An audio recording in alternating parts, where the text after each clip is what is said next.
What happens when you abandon the herd? Not metaphorically, not in some poetic self-help Instagram caption, but truly, in your bones, in your mind, in the deepest architecture of your choices. You feel it first as a whisper, a flicker of rebellion, the sense that something is wrong, that the smiles are fake, that the applause is hollow, that the moral codes you're supposed to live by were written by people too afraid to live. Friedrich Nietzsche lived with that whisper his entire life. He watched the herd and saw not harmony, but decay. Not morality, but cowardice disguised as virtue. He saw men who claimed to believe in God, but lived like slaves. Not to their creator, but to society, to comfort, to opinion, to herd instincts. He dared to say what few had the courage to admitting, that most people do not want truth. They want safety. And the herd gives you that. A sense of belonging, of identity, of direction. But in return, it takes your spine, your fire, your future. It turns you into a domesticated version of the animal you were born to be. Look around. Schools teach obedience, not curiosity. Corporations train you to conform, not create. Religion, politics, media, they all reward the agreeable, the tame, the predictable. They hand you scripts to recite, dreams to chase, enemies to hate. And if you obey, if you play your part well, the herd will clap. They will smile. They will call you good. But Nietzsche had no interest in being good. He was interested in being free. And freedom, real freedom, begins with a betrayal of expectation, a betrayal of comfort, a betrayal of the very morality the herd holds sacred. He asking, what if the things you were told were sins are not sins at all, but signals? Signals that you are waking up, breaking through, peeling back the illusion. Think of Caesar. The Republic told him to obey. The Senate told him to wait. Rome told him to stay in line. But Caesar crossed the Rubicon. He didn't ask for permission. He didn't wait for applause. He simply acted. And in doing so, he destroyed the old world and built a new one. That is what it means to abandon the herd. It is not a declaration. It is a war against everything weak within you, a war against your craving to be liked, to be understood, to be accepted. Because once you start seeing the truth, the crowd becomes unbearable. Their small talk, their rituals, their performative outrage, their carefully curated digital identities, it all begins to reek. They don't think, they echo. They don't believe, they conform. They don't live, they copy. Nietzsche called them the last men, creatures who have traded greatness for comfort, passion for pleasure, vision for validation, and they mock anyone who dares to rise above. When you leave the herd, they don't just disagree with you. They despise you, not because you've harmed them, but because you remind them of their own submission. Jung saw it too. Individuation, he called it, the journey to the true self. But he warned, it comes with isolation. The crowd cannot follow you there. They do not want to. Because to become whole, you must first confront the parts of yourself society told you to bury. Your ambition, your lust, your hunger, your will to dominate, your desire to be more. Not every man has these urges, you say. That's what they want you to believe. But every lion was once told to be a sheep. The lion, once awakened, does not go back to the pen. He walks alone, and the herd calls him dangerous. Musashi, the great swordsman, knew this path intimately. He did not win duels through technique alone, but through psychology. He stared into the soul of his opponent and saw fear. He had none, because he had faced death and made peace with it. How many of us can say the same? You see, when you abandon the herd, you abandon the illusion that life is supposed to be safe. You stop chasing happiness. You stop chasing fairness. You start seeking power, not over others, but over yourself. And that terrifies the herd, because if you no longer need them, they no longer control you. This is why Nietzsche said, "He who has a why can bear almost any how." Once you find your why, not the herd's why, not your parents, not your cultures, you become unstoppable. The opinions of others dissolve. Their praise becomes meaningless. Their insults, impotent, but it cost you comfort, certainty, belonging, gone. In their place, solitude, clarity, power.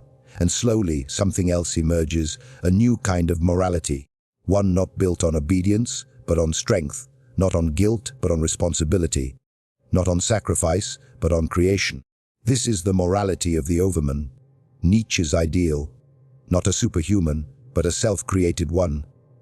A man who does not look to the heavens for meaning, but builds it with his own hands.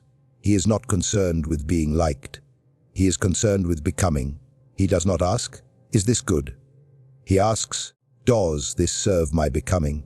And when you start to live like this, the herd senses it. They smell the difference. They know you are no longer one of them. They will accuse you of being selfish. They are right. They will accuse you of being arrogant. They are right. They will accuse you of being dangerous. They are right. Because you are no longer safe. You are no longer predictable. You are no longer under their spell. You are free. And in a world addicted to control, freedom is blasphemy. So, what happens when you abandon the herd? You awaken. You rebuild. And you walk the earth as it were your birthright. Because it is. The herd will never understand this. They are not meant to. But they will feel it. When you enter a room, they will feel it. When you speak, they will listen. And when you remain silent, they will feel judged. Even if you offer no judgment.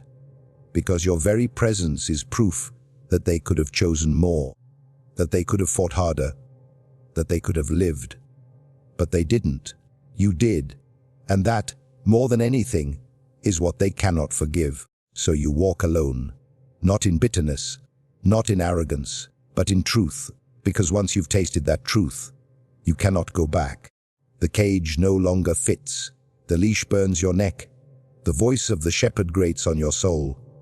You do not hate the herd. You pity them. But you do not belong to them. Not anymore. Because you at last are becoming who you are. And that is worth everything. You see it everywhere. The masses move not because they think, but because they're told. Their dreams are borrowed. Their desires are manufactured. Their beliefs are spoon-fed. They mistake consensus for truth. They call obedience morality. And worst of all, they call cowardice kindness. Nietzsche called them last men. Creatures who no longer strive, no longer suffer, no longer rise. They only exist. With shallow pleasures and cheap distractions. Their goal is not greatness, but comfort. They flinch at suffering, recoil at challenge, and celebrate mediocrity as if it were virtue. They tell themselves they're enlightened, because they avoid conflict. But they're not enlightened. They are sedated. Do you feel it now? That quiet disgust in your gut when you're surrounded by people who have no fire in their eyes, who talk endlessly about fairness and equality, while doing absolutely nothing remarkable with their lives. That's your soul screaming for air in a world that punishes boldness. The modern herd doesn't trample you with violence. It tramples you with niceness, with passive-aggressive tolerance, with hollow slogans about peace while silently crucifying anyone who dares to stand out. And so most conform. They trade their raw potential for praise. They flatten their personality to be relatable. They suppress their instincts, because society told them instinct is dangerous. But here's the truth. The greatest men in history embraced their instincts. Napoleon didn't rise by asking permission. Nietzsche didn't write for applause. Carl Jung didn't become a titan by obeying the rules of academic sheep. No, they suffered. They were outcast, ridiculed, feared. But they became immortal, because they understood the crowd will always resist the individual who refuses to be absorbed. And that is why you feel lost. Not because something is wrong with you, but because you were never meant to fit in. You were meant to rise above, to transcend, to suffer deeply, not pointlessly, but with meaning, to carve your own code rather than obey the stale morality of the herd. Let me be blunt. If you wait for society to give you permission to be great, you will die ordinary. Because society does not reward lions. It fears them. It only rewards the sheep who learn to bark on cue, loud enough to drown out the silence of their own wasted lives. And so they attack what they envy. They cancel what they can't match. They tear down those who remind them of what they will never become. The herd worships safety, but secretly desires danger. It's why they're obsessed with men like Caesar, Alexander, and even Hitler, not because they agree with them, but because deep down they crave power. They crave the freedom to dominate, to decide, to be feared rather than be dismissed. But they'll never admit it, because the herd lives in denial. Denial of death, denial of suffering, denial of their own mediocrity. And so they surround themselves with noise, endless scrolling, fake outrage, dopamine addiction, because silence would force them to confront what they really are: cowards. You, on the other hand, have glimpsed something else. You've tasted solitude, not loneliness, but noble isolation. You've felt the sting of rejection not because you were weak, but because you were different. And now you have a choice. You can return to the herd, beg for scraps of approval, and spend your life playing a role you were never meant for. Or you can do the only thing that will ever set you free. Kill the herd inside you. That voice that says, be polite. That fear that says, don't offend. That urge to fit in, to belong, to be liked. Burn it. Because the moment you stop seeking acceptance, you become untouchable. You stop negotiating your value. You stop explaining your path. You stop apologizing for being more than others can handle. And that's when real life begins. Not the fake life they sell you in commercials. Not the 9-to-5 treadmill of slow spiritual suicide. But a life of self-creation. A life where you are both the sculptor and the stone. Where your pain becomes your raw material. Where your ambition is holy. Nietzsche said, become who you are. But that's not a slogan. It's a command to war. Because to become who you are, you must first destroy who you were told to be. That means solitude. That means rejection. That means walking through hell with no applause, no map, and no promise of success. But in that fire, something is born. The Übermensch. Not a man above others, but a man above himself. A man who no longer needs external validation, because he has forged an inner code. A man who doesn't seek comfort, but seeks power over self. You want to live like that? Then start small. Stop lying to yourself. Stop smiling when you want to roar. Stop following when you were built to lead. Understand you are not like them. And that's not a flaw. It's a calling. A call to rise while others sleep. To confront truth while others numb themselves. To live intensely, even if it means being feared, hated, misunderstood.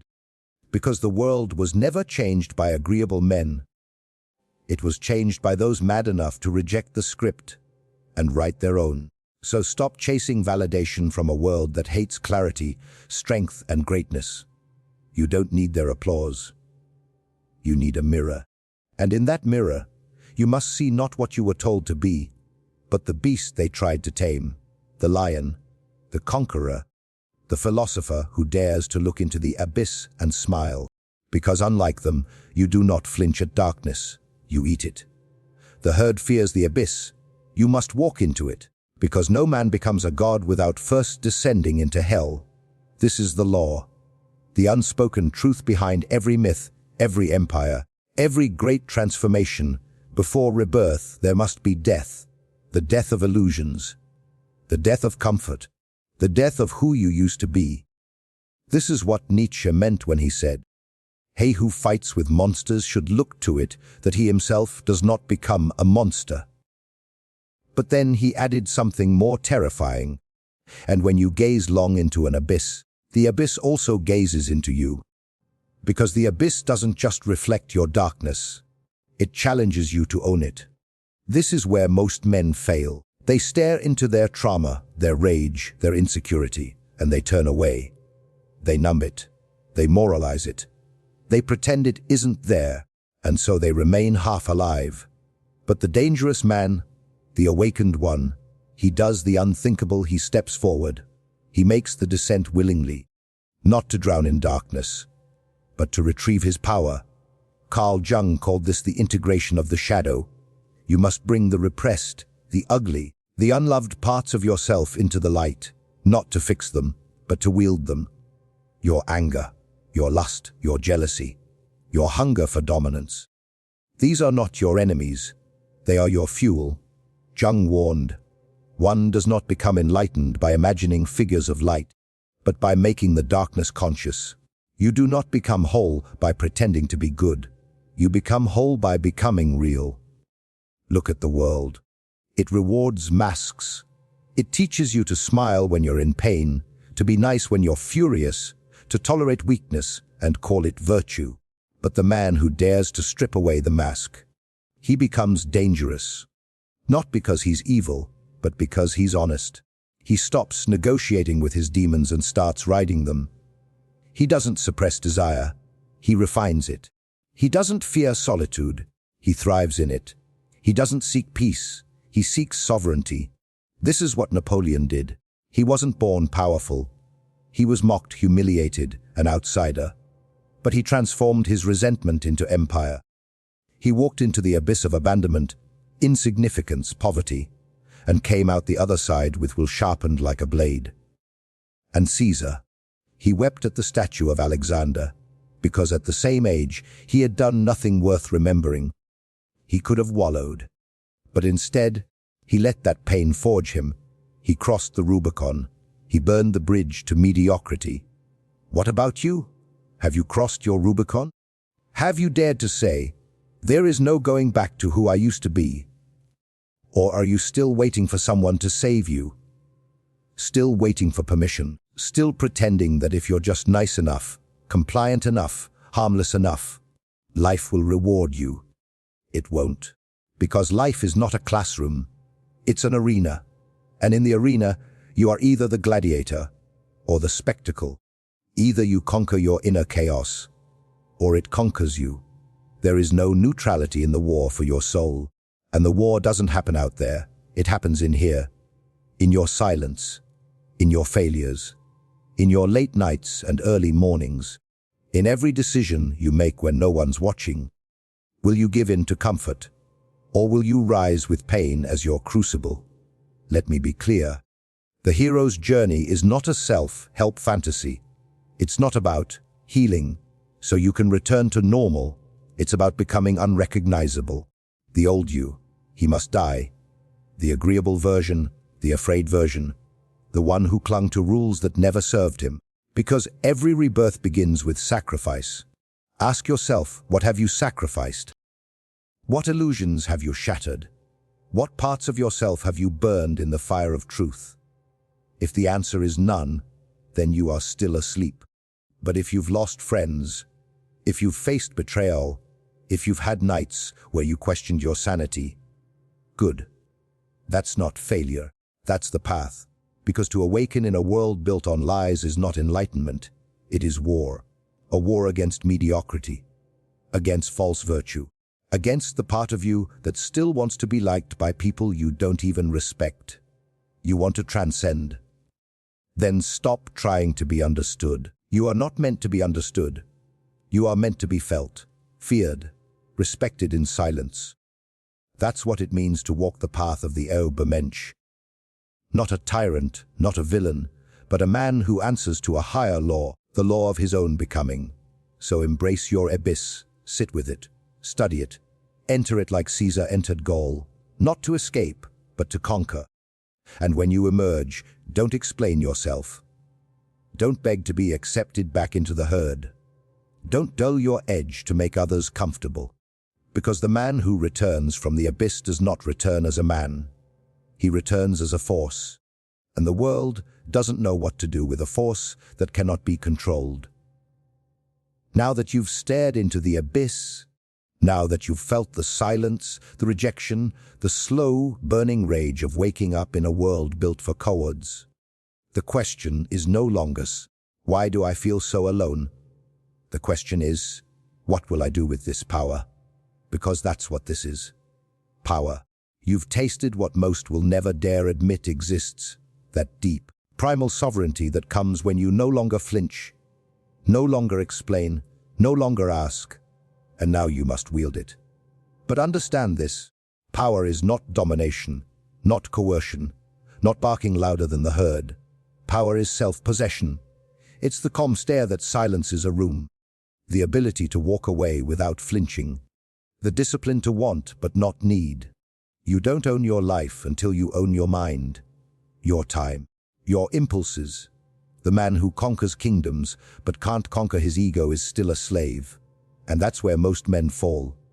They escape the herd, only to build a new prison: ego, status, control.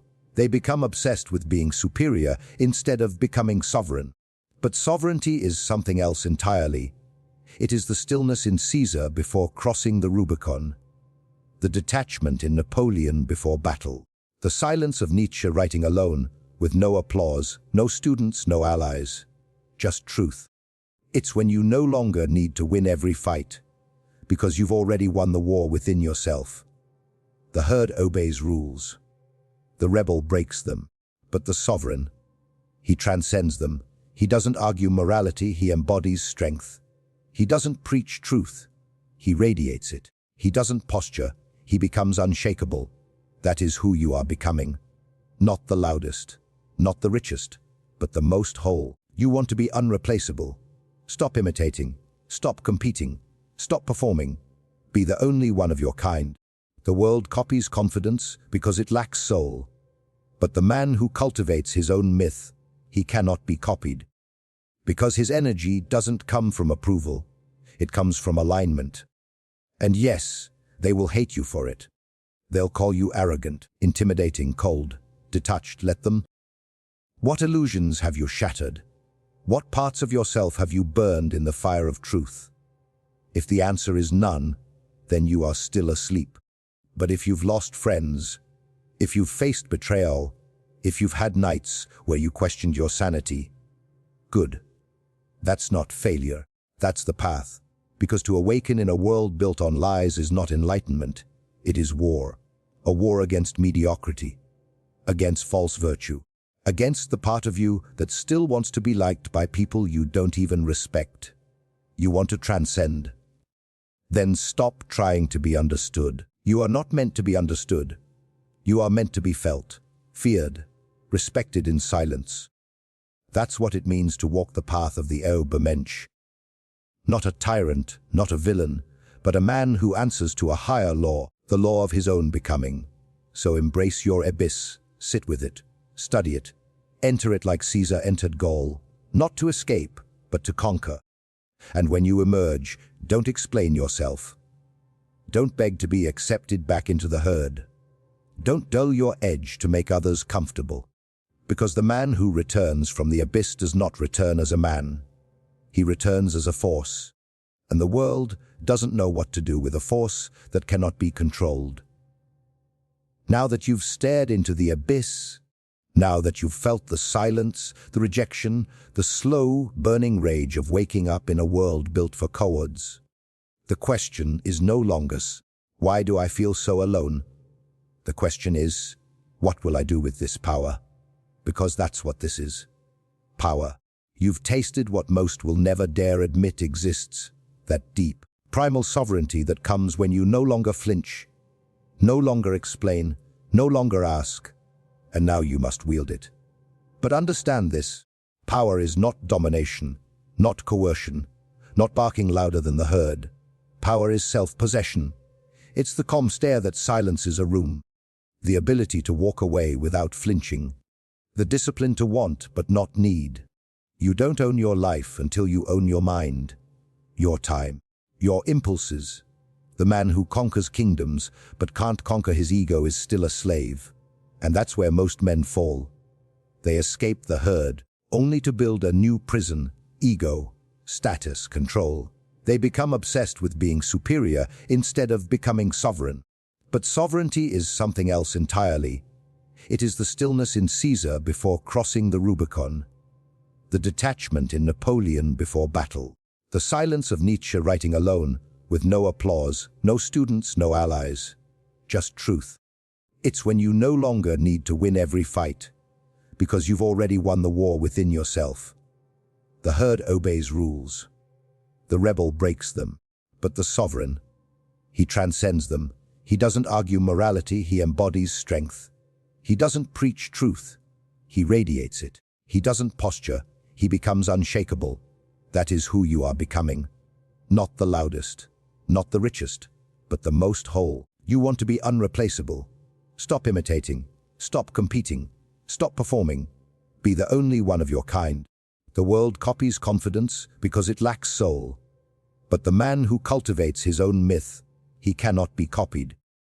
Because his energy doesn't come from approval, it comes from alignment. And yes, they will hate you for it. They'll call you arrogant, intimidating, cold, detached. Let them. Because the sovereign man isn't here to be liked. He's here to be remembered. He is the archetype they fear and secretly crave, the father they never had, the warrior they pretend to be, the god they mock, but bow to when life collapses. You are becoming that man. You are no longer shaped by the world, you are shaping it with your words, your silence, your refusal to kneel, because once you've abandoned the herd, there is no return. There is only forward, only ascent, only truth. Let others rot in comfort. Let them call safety success. Let them drown in likes, followers, and weak praise. But you are building a cathedral of the self, brick by brick, pain by pain, choice by choice, until one day you won't need to say a word. You will walk into a room, and they will feel it. The weight, the gravity, the silent reminder that a man can live on his own terms, and the rest are pretending. This is your path. Hard, lonely, beautiful. Not because it leads to heaven, but because it leads to you. Not the mask, not the role, but the real you, the one they tried to bury with rules, shame, and softness. But he didn't die. He's rising now, unapologetic, untamed, unbreakable. You are not here to be accepted. You are here to be transcendent. So remember this: when they mock you, you're close. When they fear you, you're rising. When they try to silence you, you've already won. Because the world only attacks what it can't control. So burn the script, own the shadow, build the myth. And when the herd looks at you with confusion, jealousy, or feared, smile. Not because you need their validation, but because they finally see the truth they've been running from their entire lives. You are no longer one of them. You never were. You just forgot for a while. Now you remember. This is your final awakening. No more excuses. No more softness. No more pretending you're just like them. You're not. You never were. The herd lives to avoid pain. You now live to transform it. The herd consumes. You create. The herd obeys. You become. You've crossed the line. The point of no return. You've tasted what it means to be fully alive. And now nothing less will satisfy you. This is where it all changes. Not outside, not in your bank account, not in applause, but inward, where the gods are born and the cowards rot. You are no longer controlled by trauma. You are no longer seduced by praise. You are no longer addicted to being understood, because you finally understand yourself. That's what Jung meant when he said, "The privilege of a lifetime is to become who you truly are." And who are you? You are the lion among sheep, the silent king among jesters, the storm they called madness, until they saw it rebuild a kingdom from ash. You don't need followers. You don't need fans. You don't need validation. You need mission. You need a war worth bleeding for. You need a mountain so high it shatters your ego just by staring at it. That's how you stay sharp. That's how you stay sovereign. That's how you live free. Because the truth is, you were never trapped by the world. You were trapped by the version of you that settled, that pleased, that smiled to survive. And now, he's dead. You buried him in the abyss. And from that grave you rose. Now, every step you take is sacred. Every silence you hold is power. Every room you enter becomes your domain. Not because you demand it, but because your presence commands it. This is what it means to abandon the herd, not just to walk away from others, but to walk away from you that once needed them, the insecure boy, the overthinking man, the dreamer who waited for permission. He's gone, and what remains is pure will. Now they will misunderstand you. Let them. They will envy you. Let them. They will call you cold, arrogant, toxic. Let them. Because when they kneel at altars of false virtue, you will stand alone, an altar of truth. You were not born to blend in. You were born to burn with a light so fierce, it blinds the mediocre. So walk like you own time. Speak like your words shape worlds. Move like your ancestors are watching, because they are. And they're whispering, we bled for you to rise. So rise. Not in rebellion, not in anger, but in full awareness of who you now are. You are not the student anymore. You are not the wonder anymore. You are the fire. You are the myth. You are the force the world hoped would stay asleep. But you didn't. You woke up, and now there is only one thing left to dog build.